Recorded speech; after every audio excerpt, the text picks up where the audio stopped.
Please. ए उग्रवादी बोलने नहीं दूंगा कभी खड़ा होगा, ये बता रहा हूँ। ए उग्रवादी कटवे सर, ये जो श्रेय अगर जाता है तो देश के प्रधानमंत्री को जाता है। दानिश अली जी प्लीज। ये आतंकवादी है, उग्रवादी है, ये मुल्ला आतंकवादी है। बिदुरी सर अभी मैं बताना चाहता हूँ, अधीर रंजन जी अभी शोर मचा रहे थे, लिस्ट पढ़ रहे थे। उस लिस्ट में अधीर रंजन जी जब लिस्ट पढ़ रहे थे 1975 से लेकर अभी तक, इसकी बात करते रहना जी। बाहर देखो इस मुल्ले को। कि पार्लियामेंट एक ऐसी जगह है जिसको हम सब भारत के लोग न्याय का घर बोलते हैं, जहाँ पर रूल्स फॉर्मुलेट किए जाते हैं। वहाँ पर ऐसी घटना हो रही है तो फिर उसके बाद आम जगहों पे तो क्या ही हम एक्सपेक्ट करें। तो एक पार्लियामेंट जहाँ पर लॉ बने जाते हैं, जहाँ पर लोगों को सबसे ज्यादा सेफ फील होना चाहिए, वहाँ पर एक इक्वल, उनके ही इक्वल स्थान पे जो बैठे थे, उनके इक्वल पोजीशन पे जो एक एमपी है दानिश अली, उनके साथ ऐसा बिहेवियर किया गया।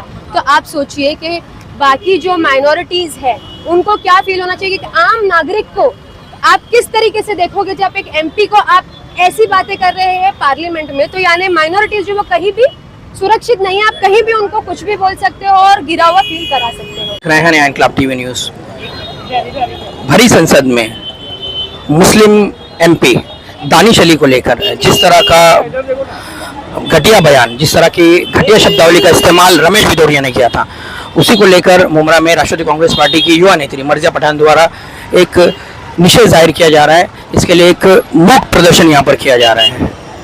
उनसे बात करेंगे और जानेंगे कि उनका इस ताल्लुक से क्या ख्याल है। जैसे कि आप देख रहे हैं कि आहिस्ता आहिस्ता अब पार्लियामेंट में एमपीज को जो मुस्लिम है, माइनॉरिटी से ताल्लुक रखते हैं, उन्हें भी नहीं छोड़ा जा रहा है और उन्हें गालियाँ देकर पूरे एक समाज को ये मैसेज देने की कोशिश की जा रही है कि अब हम तुम्हारे नेताओं को नहीं छोड़ोगे तो फिर तुम क्या हैसियत रखते हो।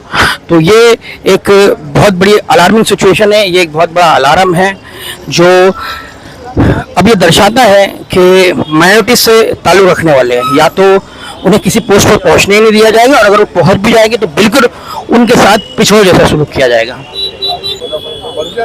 जो प्रोटेक्ट किया जा रहा है, मूक मोर्चा प्रोटेक्ट है, आप इसके बारे में क्या कहना चाहेंगे, क्या बोला सकते?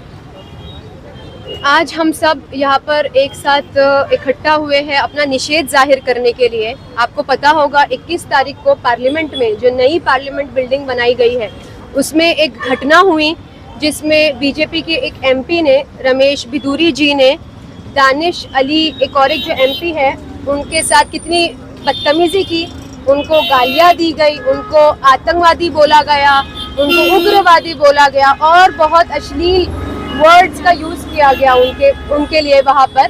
तो उसी का हम निषेध जाहिर करने के लिए आज यहाँ पर सब लोग इकट्ठा हुए हैं कि पार्लियामेंट एक ऐसी जगह है जिसको हम सब भारत के लोग न्याय का घर बोलते हैं, जहाँ पर रूल्स फॉर्मुलेट किए जाते हैं। वहाँ पर ऐसी घटना हो रही है तो फिर उसके बाद आम जगहों पे तो क्या ही हम एक्सपेक्ट करें। और जो एमपी रमेश भिदुरी जी हैं उनके बाजू में दूसरे एमपी बैठे थे, अगर आप वो वीडियो देखेंगे जो लीक हुई है उसमें वो सब हंस रहे हैं और हमारे जो स्पीकर है पार्लियामेंट के उनको भी हंसी आ रही थी बट उन्होंने कंट्रोल की। तो एक पार्लियामेंट जहां पर लॉ बने जाते हैं, जहां पर लोगों को सबसे ज्यादा सेफ फील होना चाहिए, वहां पर एक इक्वल, उनके ही इक्वल स्थान पे जो बैठे थे, उनके इक्वल पोजीशन पे जो एक एमपी है दानिश अली, उनके साथ ऐसा बिहेवियर किया गया। तो आप सोचिए कि बाकी जो माइनॉरिटीज है उनको क्या फील होना चाहिए कि आम नागरिक को आप किस तरीके से देखोगे जब एक एमपी को आप ऐसी बातें कर रहे हैं पार्लियामेंट में। तो यानी माइनॉरिटीज जो वो कहीं भी सुरक्षित नहीं है, आप कहीं भी उनको कुछ भी बोल सकते हो और गिरा हुआ फील करा सकते हो। अभी आप देखिए इनका दोगलापन जो है, एक आप बोलेंगे दोहरी इनकी जो डबल स्टैंडर्ड्स है, इनका जो दोहरा मापदंड आप बोलेंगे, डबल स्टैंडर्ड्स।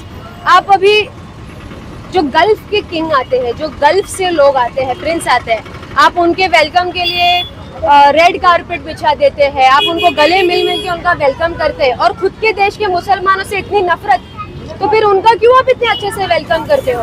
आपने G20 का इतना हल्ला किया, इतना नारे लगाए G20 के, उस पर एक स्लोगन लिखा हुआ था जो संस्कृत स्लोगन है, वसुदेव कुटुंबकम। उसका मतलब क्या है? One earth, one family, one future. One earth तो ठीक है आप छोड़ो, पर आप भारत देश को ही फैमिली की तरह, भारत देश में जो लोग रहते हैं क्या आप उनको फैमिली की तरह ट्रीट कर रहे हो? कौन ऐसा अपनी फैमिली के साथ बिहेव करता है? कौन उनको इतना गिरा हुआ फील कराता है? आप एक तरफ अंग्रेजों की जो चीजें हैं उनसे आप चिढ़ते हो, पर आप पॉलिसी तो उनकी ही फॉलो कर रहे हैं ना अभी भी। Divide and rule. जैसे कि मेंबर ऑफ पार्लियामेंट जिस तरह की वाजिब बयान दिया गया, लेकिन उसमें और भी कई सारे कांग्रेस के एमपी तो मौजूद थे, लेकिन किसी ने भी दानिश अली का उस मेंबर ऑफ पार्लियामेंट में समर्थन नहीं किया। तो ये बेबसी क्यों है?